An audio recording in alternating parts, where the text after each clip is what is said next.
Super Arjun की सारी ताकत श्रीनिवासन के अंदर शामिल होती जा रही थी, जिसके कारण सुपर अर्जुन पूरी तरह से परेशान हो चुका था।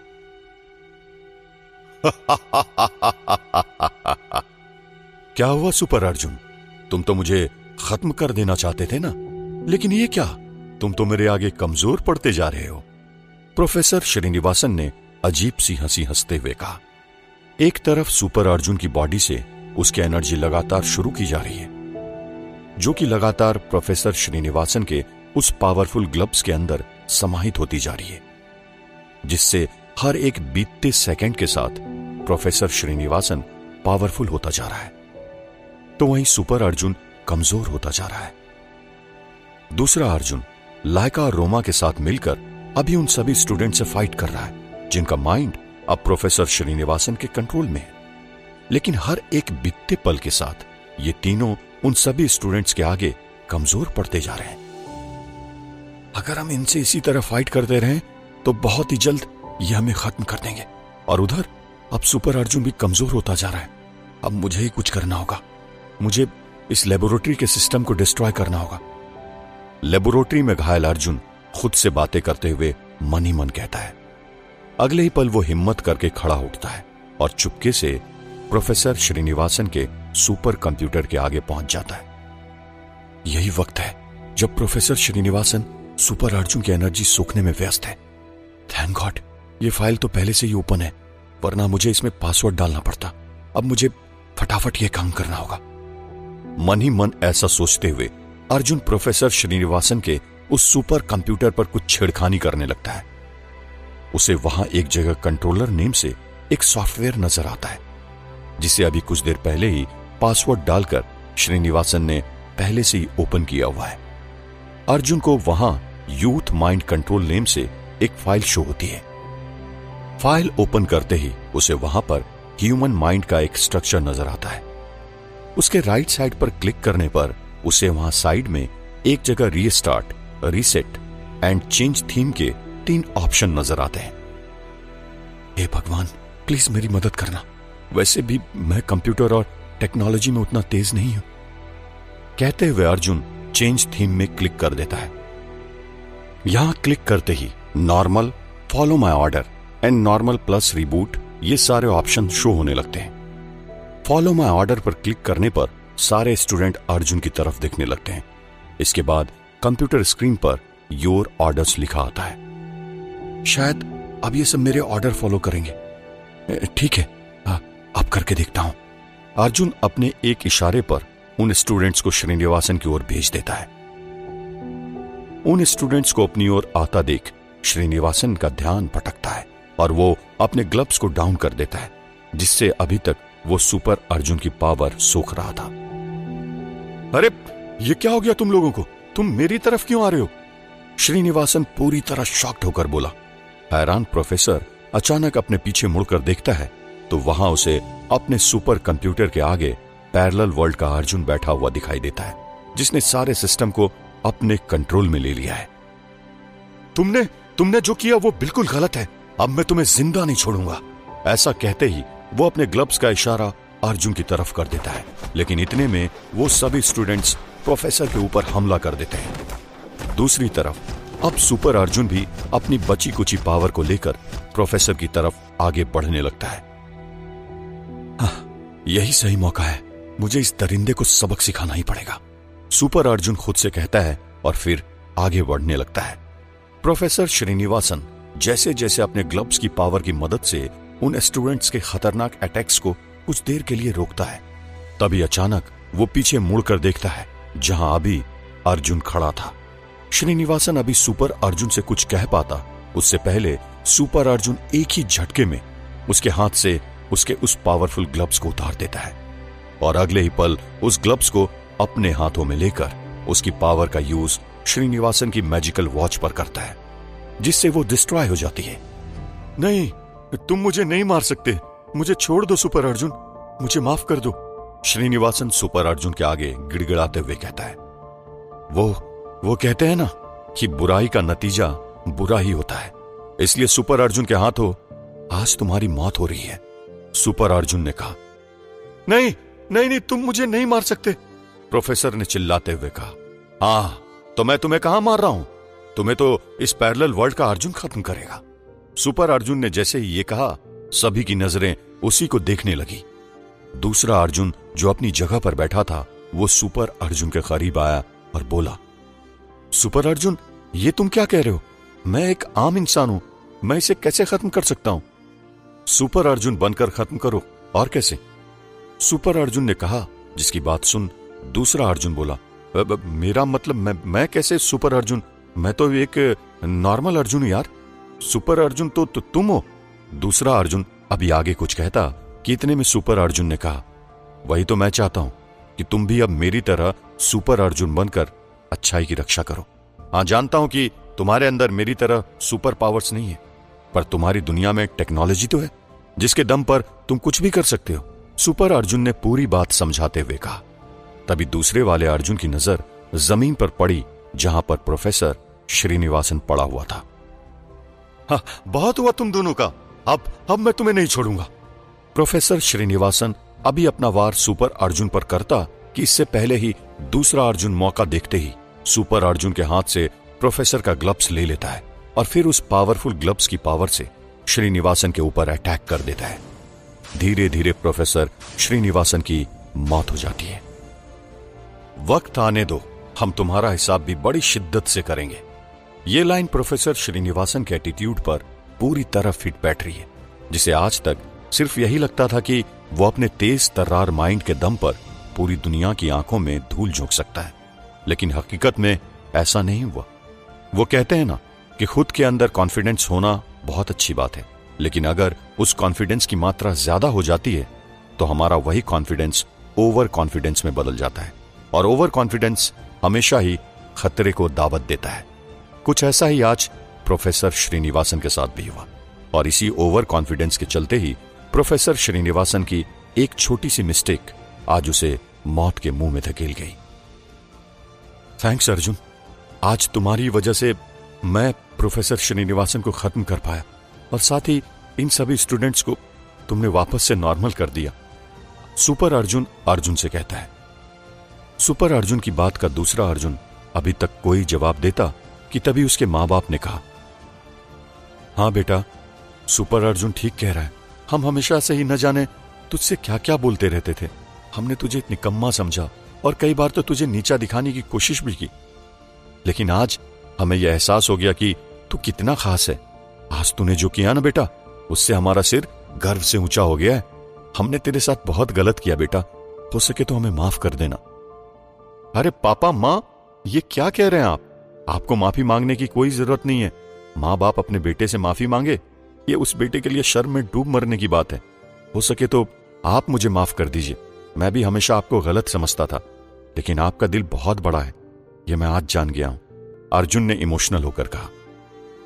वैसे एक बात बता तू मुझे, तू अचानक चला कहां गया था? तुझे पता है क्या मैं तेरी कितनी फिक्र हो गई थी? तभी देविका ने सवाल किया। मां, इसकी भी एक बड़ी अजीब कहानी है।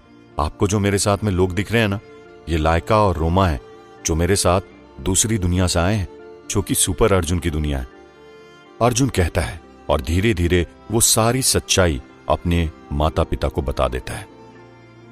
अर्जुन के इतना कहने पर लायका सुपर अर्जुन के पास पहुंची और अपने आंखों में आंसुओं के साथ उससे बोली, तुमने मुझे पहचाना अर्जुन? ओह, मेरा मतलब सुपर अर्जुन। हां मेघा, मैं तुम्हें पहचान लिया, और आज भी तुम मेरे लिए लायका नहीं बल्कि मेघा ही हो। हालांकि वो बात अलग है कि तुम्हारा ये चेहरा उस मेघा की तरह नहीं है, लेकिन तुम्हारी आंखों में मैं अपनी दोस्त मेघा को देख सकता हूं, अर्जुन ने मुस्कुराते हुए जवाब दिया। अर्जुन के ऐसा कहते ही लायका उससे गले मिलती है और वापस से अर्जुन से जुड़ी उस घटना को याद करने लगती है जब अर्जुन टाइम ट्रेवल करके पास्ट 1983 में गया था। तुम अभी भी नहीं बदले अर्जुन, ये देखकर मुझे बहुत खुशी हुई, लायका ने कहा। तभी पास में खड़ा रोमा बोला, मैं एलियंस टीम हेड रोमा हूं अर्जुन, तुम्हें कोई कैसे भूल सकता है टीम हेड? ऐसा कहते ही super Arjun team head Roma से भी गले मिलता है। वैसे हमें यहां पर अब कितनी देर रहना है? पैरेलल वर्ल्ड का अर्जुन मजाकिया अंदाज में सबसे कहता है। मेरे ख्याल से अब हमें यहां से चलना चाहिए, सुपर अर्जुन ने कहा। वैसे मेरे माइंड में अभी बहुत कुछ चल रहा है इस लेबोरेटरी को लेकर, अर्जुन ने आसपास देखते हुए कहा। अब तुझे यहां क्या नजर आ रहा है? चल जल्दी घर, यहां फालतूगिरी मत कर, देव ने अर्जुन से कहा। पापा आप फिर से शुरू हो गए, मतलब आप? अर्जुन ने पूछा। अभी वो आगे कुछ कहता कि इतने में देव बोला, नहीं बेटा ऐसी कोई बात नहीं है, तुझे जो करना है तू कर सकता है, मैं तो इस बार बस मजाक कर रहा था। वैसे अर्जुन का कहना सही है, सुपर अर्जुन ने कहा, और वो नीचे उस पावरफुल ग्लव्स को अपने हाथों में उठा लिया जिसे प्रोफेसर श्रीनिवासन ने बनाया था।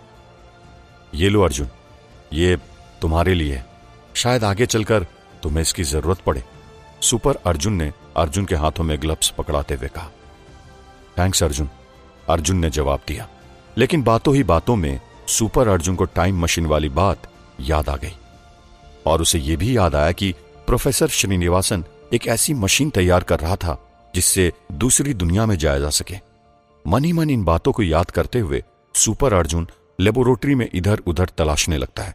तभी उसे एक कोने में एक छोटा सा सीक्रेट डोर नजर आता है।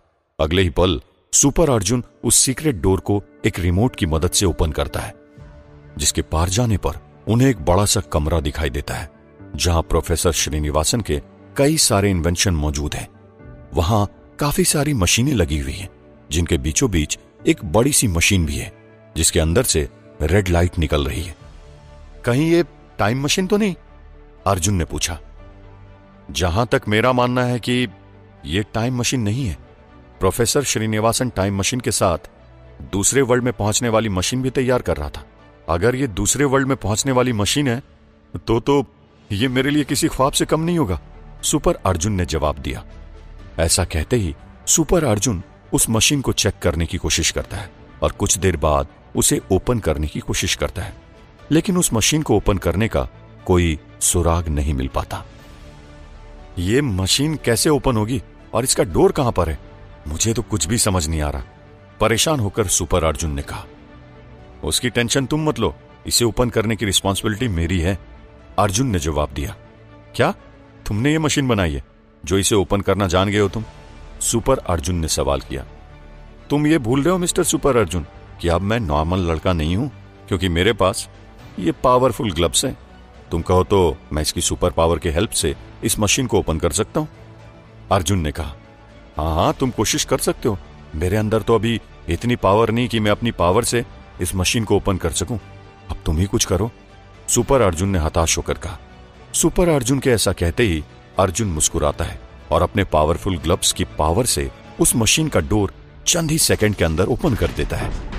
एक तरफ तो लगता है कि अब सुपर अर्जुन को उसकी अपनी दुनिया में जाने का जरिया मिल चुका है, तो वहीं मेराटिनो प्लैनेट पर अभी भी काम्या अपने अतीत से जुड़े सवालों के जवाब तलाशने में लगी है। मैं मानती हूं कि मैं मेराटिनो प्लैनेट की ही एक मेंबर हूं, लेकिन अभी सवाल यह उठता है कि जब मैं इस प्लैनेट की मेंबर हूं तो मैं धरती पर आखिर पहुंच कैसे गई? काम्या खुद से बातें करते हुए कहती है। मुझे मालूम है काम्या, तुम अभी क्या सोच रही हो। तुम्हें तुम्हारे कुछ सवालों के जवाब यहां मिलेंगे, लेकिन कुछ सवालों के जवाब तुम्हें तुम्हारे पिता से मिलेंगे, इसलिए जैसा मैं कहता हूं वैसा करो। विराज काम्या के कान में कुछ कहता है। ये क्या कह रहे हो तुम? अगर मुझे किसी ने ऐसा करते देख लिया तो मेरी तो शामत पक्की है। नहीं, मैं ये रिस्क नहीं ले सकती, काम्या घबराते हुए बोली। अरे इसमें रिस्क वाली कोई बात नहीं है काम्या, तुम बस वही करो जो मैं बोल रहा हूं, विराज ने कहा। अगले ही पल विराज ने अपनी सुपर पावर से काम्या को कुछ टाइम के लिए इनविजिबल कर दिया।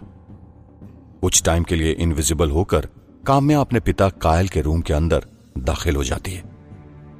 वहां जाकर वो देखती है कि उसके पिता उसकी मां के साथ बैठे हुए हैं, जिनके हाथों में एक तस्वीर है, और उस तस्वीर को देखकर दोनों कुछ बातें कर रहे हैं। आप हमारी दूसरी पत्नी हैं, इसी कारण हम आपको यह सब बता रहे हैं, कायल ने कहा। इस पर उसकी पत्नी ने कहा, हां जानती हूं महाराज, इसलिए तो मैं आपकी बात ध्यान से सुन रही हूं, पर क्या आपको पता है कि आपकी पहली पत्नी इस वक्त कहां है? पहली पत्नी सुनते ही कायल पूरी तरह से भड़क गया और बोला, खबरदार, अगर उसकी चिंता भी की तो जहां भी होगी रहने दो, मुझे परवाह नहीं। एक तरफ मेराटिनो प्लैनेट पर काम्या ने कायल का सच देख लिया था, तो वहीं उधर पैरेलल यूनिवर्स में अर्जुन ने अपने पावरफुल ग्लव्स की पावर का यूज करके उस मशीन का डोर ओपन कर दिया, जिसे अभी तक सुपर अर्जुन अपनी दुनिया में पहुंचने का जरिया समझ रहा है। मशीन का डोर ओपन होते ही अर्जुन उसके अंदर दाखिल होता है। उसके अंदर अर्जुन को एक छोटी सी स्क्रीन नजर आती है, जो कि उसके टाइम मशीन में मौजूद थी। वो स्क्रीन ओपन है, जो कि अभी पिंक लाइट से जली हुई है। स्क्रीन में देखने पर वहां सुपर अर्जुन को 3 ऑप्शन नजर आते हैं, जिनमें 2 ऑप्शन पास्ट और फ्यूचर के हैं और बाकी बचा एक ऑप्शन पैरेलल वर्ल्ड का है। अरे वाह, प्रोफेसर श्रीनिवासन ने जाते जाते एक ऐसी मशीन तैयार की है जो हमें पास्ट और फ्यूचर में पहुंचाने के साथ ही अदर वर्ल्ड में भी ले जा सकती है। तुम बेहद ही काबिल साइंटिस्ट थे प्रोफेसर। आज तुम्हारी वजह से मैं अब अपने वर्ल्ड में वापस जा पाऊंगा। मेरे ऊपर यह एहसान करने के लिए शुक्रिया। उस मशीन की स्क्रीन को देखकर सुपर अर्जुन बोला और वहां से बाहर आ गया। तो क्या अब तुम अपने वर्ल्ड में वापस जा रहे हो? दूसरे अर्जुन ने सुपर अर्जुन से सवाल किया।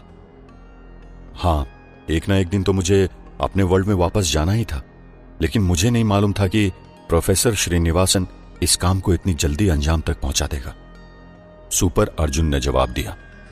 सुपर अर्जुन के ऐसा कहते ही वहां पर खड़े तमाम लोग मायूस हो गए और अर्जुन को एकटक देखने लगे।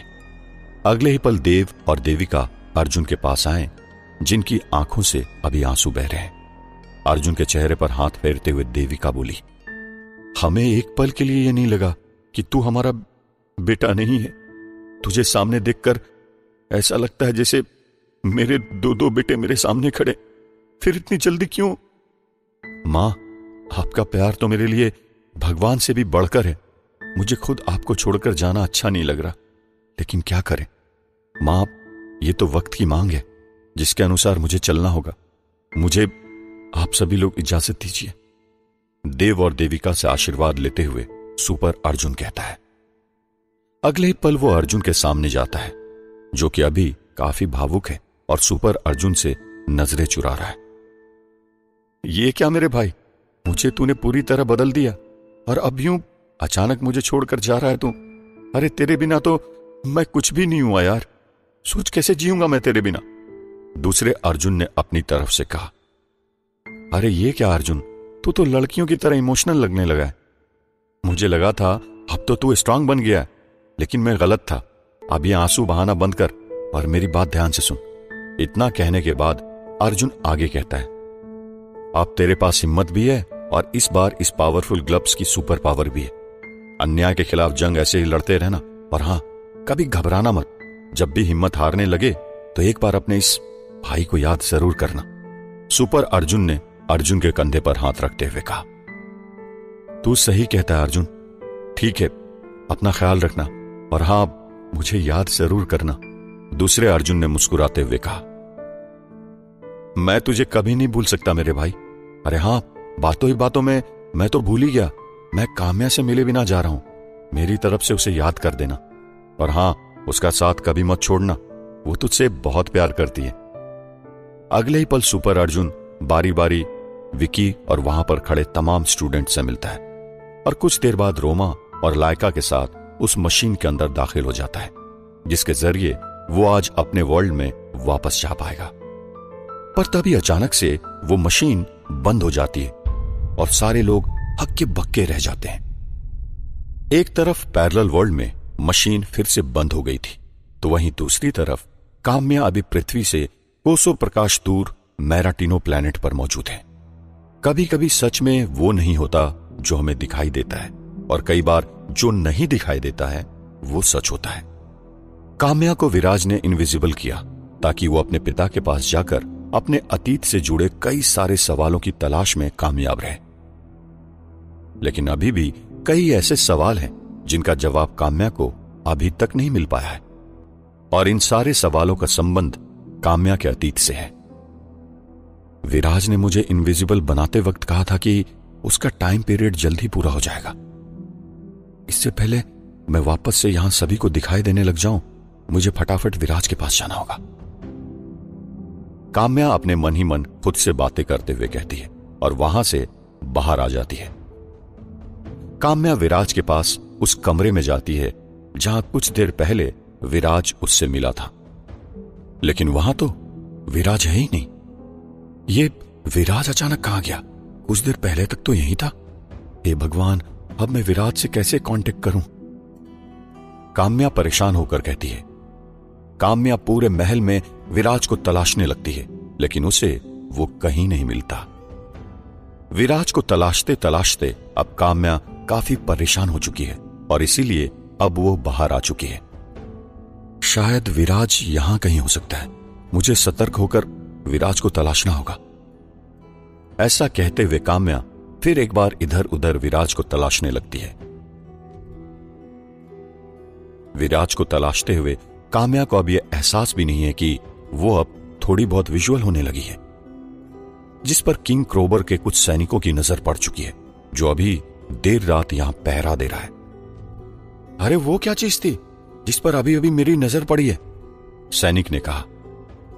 उसकी इस बात पर दूसरे सैनिक ने तपाक से कहा, मुझे तो यहां कुछ नजर नहीं आ रहा, लेकिन तुझे क्या अजीब सी चीजें दिखाई दे रही है? आज तेरी तबीयत तो ठीक है ना? अरे मेरी तबीयत को क्या हुआ? मैं तो पूरी तरह ठीक हूं। अरे जरा ध्यान से देख, वो मुझे दिखाई दे रहा है, पहला सैनिक कहता है, और उसके ये कहते ही दूसरे सैनिक की भी नजर सामने पड़ती है जहां पर काम्या मौजूद है। अरे हां, तू तो ठीक कहता है, अभी अभी मेरे भी उस पर नजर पड़ी है। चलो जल्दी से, इससे पहले कि किंग को इस बात की जानकारी मिले, उससे पहले हमें इसका पीछा करके इसे खत्म करना होगा। आपस में बातें करते हुए सैनिक कहते हैं और फिर कायल के वे सभी सैनिक काम्या का पीछा करने लगते हैं। हाँ, मुझे लगता है अब इन सैनिकों को भी मेरी असलियत पता लग गई है, मुझे अपनी जान बचानी होगी। घबराते हुए काम्या खुद से कहती है और तेजी से वहां से भागने लगती है। भागते भागते काम्या फिर एक बार खुद पर गौर करती है। वो देखती है कि अब वो पूरी तरह से विजुअल हो गई है। इसका मतलब अब काम्या हर किसी को दिखाई दे सकती है, इसलिए अब काम्या की जान भी हलक पर आ गई है। हाँ, विराज की पावर का असर खत्म हो चुका है। अब मैं वापस से सभी को नजर आने लगूंगी। मुझे कुछ भी करके इन लोगों से छिपना होगा। खुद से बात करते हुए काम्या ने कहा और तेजी से दौड़ने लगी, जिसकी रफ्तार हर एक बीते पल के साथ और तेज होती जा रही है। दौड़ते दौड़ते काम्या कई सारी चीजों से टकरा कर निकल रही है, जिससे कि उसके कपड़े भी जगह जगह से फटते जा रहे हैं और यहां तक कि उसकी बॉडी से जगह जगह पर खून आना भी स्टार्ट हो चुका है। लेकिन अभी भी बस वो भागे ही जा रही है, इसलिए उसका ध्यान उसकी इन चोटों पर नहीं है। साथ ही चारों तरफ माहौल भी बेहद अजीब हो गया है। ऐसा लग रहा है जैसे एक बहुत बड़ा तूफान आने वाला है। खुद की जान बचाते बचाते तेजी से भाग रही काम्या के साथ अभी अचानक कुछ ऐसा होता है जिसे देख काम्या पूरी तरह दंग रह जाती है, जो कि अब किसी पक्षी की तरह उड़ने लगी है। लेकिन देखते ही देखते उसकी रफ्तार काफी तेज हो गई है। ये अचानक मेरे साथ क्या हुआ? मैं उड़ने कैसे लगी हूं? ये कैसा जादू है? काम्या खुद से बातें करते हुए कह रही है, जो कि अभी खुद को देख पूरी तरह हैरान है। लगता है अब मेरे अंदर उड़ने की सुपर पावर आ गई है। शायद ये इसलिए हो रहा है कि मैं असल में कोई इंसान नहीं हूं। चलो, इंसान ना होने का आज कुछ तो फायदा मिला मुझे, वरना मैं अगर अभी इंसान होती तो ये सब कुछ ना हो रहा होता मेरे साथ। काम्या एक बार हल्का मुस्कुराते हुए खुद से बातें कर रही है और यूं ही बातों में वो फिर एक बार पीछे देखती है, जहां उसे वापस किंग कायल के वे सैनिक नजर आते हैं जो अभी उसकी जान के दुश्मन बने हुए हैं। बड़ी अजीब बात है, मुझे लगा था कि मेरे अंदर उड़ने की सुपर पावर आ गई तो मेरी जान बच गई, लेकिन यहां तो मेरा पीछा मेरे पिता के ये खूंखार वॉरियर कर रहे हैं। अब मैं कैसे बचाऊं खुद को? अगर एक बार इनको पता चल जाए कि मैं कौन हूं, फिर तो ये खुद ही यहां से चले जाएंगे। पर इन्हें मेरी बात का यकीन कौन कराएगा? काम्या खुद से बातें करते हुए कह रही है। थोड़ी ही देर में काम्या को हवा में उड़ते हुए नीचे उतरने का ख्याल आता है, इसीलिए वो अपनी उड़ान को नीचे की ओर कर देती है और थोड़ी ही देर में वो नीचे उतर आती है। अगले ही पल किंग के वे सैनिक भी वहां उतर गए, फिर भागते हुए काम्या का पीछा करने लगे।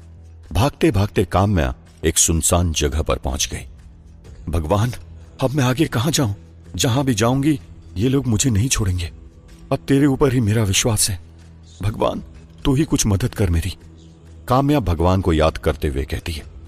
काम्या भी भगवान को याद कर ही रही होती है, तभी अचानक उसे कुछ दूरी पर एक जगह से दुधिया रोशनी निकलती हुई नजर आती है। मुझे लगता है यहां कुछ मौजूद है, मुझे वहां जाकर छिप जाना चाहिए।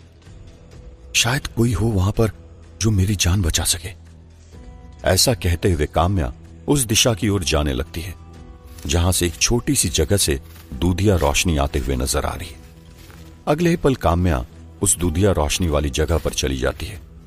वो दूधिया रोशनी जिस छोटी सी जगह से आ रही है वो काफी छोटी सी जगह है, जिसे देखकर ऐसा लग रहा है जैसे ये कोई झोपड़ी हो।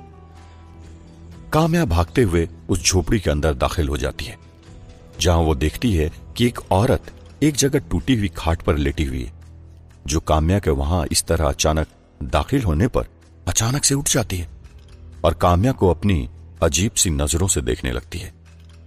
उस औरत का लिबास किसी महारानी जैसा है, लेकिन यह बात बड़ी अजीब है, एक महारानी के लिबास होने पर भी वो यहां इस छोटी सी झोपड़ी में क्या कर रही है?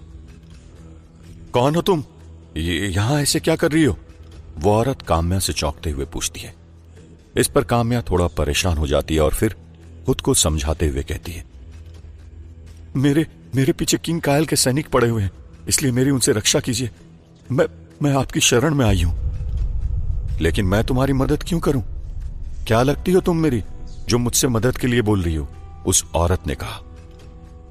मैं जानती हूं कि मैं आपकी कुछ नहीं लगती। मैंने आपको आज पहली बार ही देखा है और हो सकता है कि आपने भी मुझे आज पहली बार ही देखा हो, लेकिन फिर भी मैं आपसे रिक्वेस्ट कर रही हूं कि आप मेरी जान बचा लीजिए। जरा अपने जमीर से सवाल पूछ कर देखिए कि अगर मेरी जगह यहां आपका कोई निर्दोष आपका अपना अपनी जान की भीख मांग रहा होता तो आप क्या करती? काम्या रोते हुए बोली।